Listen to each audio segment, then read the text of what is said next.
Hi guys, welcome to Intellectual Shorthand. Today's dictation is of 400 words at the rate of 100 words per minute. If you have not subscribed my channel yet, please do subscribe it. So let's begin. We are not impressed by either of these two arguments advanced by Mr. Ramamurthy. Stop. So far as the historical background is concerned, the Attorney General appearing on behalf of the government also relied on it to urge that the provisions of Article 370 should be held to be continuing in force, because the situation that existed when this article was incorporated in the Constitution had not materially altered, and the purpose of introducing this article was to empower the President to exercise his discretion in applying the Indian Constitution while that situation remained unchanged. Stop. There is considerable force in this submission. Stop. The legislative history of this article cannot, in these circumstances, be of any assistance for holding that this article became ineffective after the Constituent Assembly of the state had framed the Constitution for the state. Stop.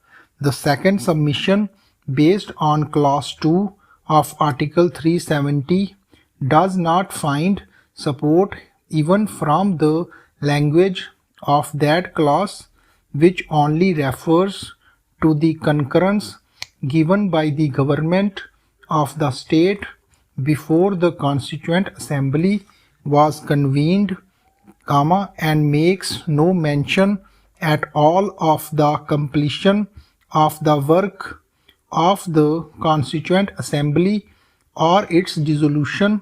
Stop. There are, however, much stronger reasons for holding that the provisions of this article continued in force and remain effective even after the Constituent Assembly of the state had passed the Constitution of the state. Stop. The most important provision in this connection is that contained in Clause 3 of the article, which lays down that this article shall cease to be operative or shall be operative only with such exceptions and modifications and from, such date as the President may specify by public notification, provided that the recommendation of the Constituent Assembly of the state referred to in Clause 2 shall be necessary before the President issues such a notification. Stop.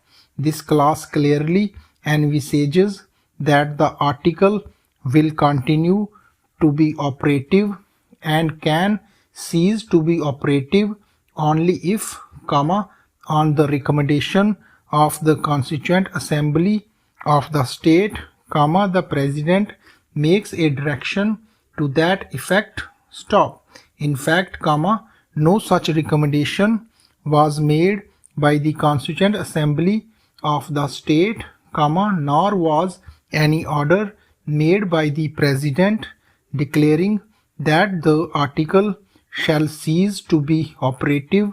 Stop. On the contrary, it appears that the Constituent Assembly of the state made a recommendation that the article should be operative with one modification to be incorporated in the explanation to Clause 1 of the article. Stop.